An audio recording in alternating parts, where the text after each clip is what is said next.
The right tools can make cleaning your brushes and rollers quick and easy. Plus, it will extend their use and life.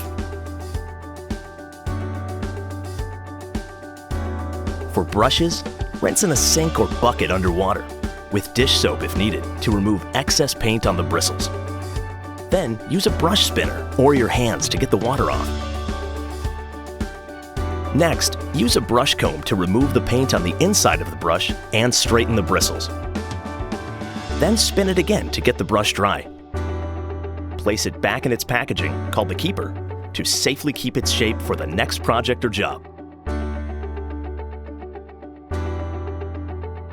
For rollers, use a roller cleaner like this to remove excess paint. Then use a roller spinner to get all the water off.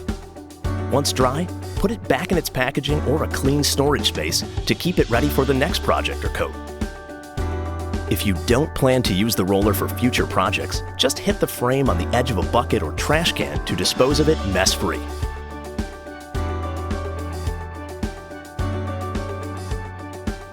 For water-based paints, wash with soap and warm water.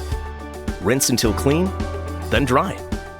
For oil-based paints, dip into thinner recommended by the paint manufacturer, such as turpentine or mineral spirits. Roll out or brush excess thinner and allow to dry. See more painting tips at purdy.com/how-to.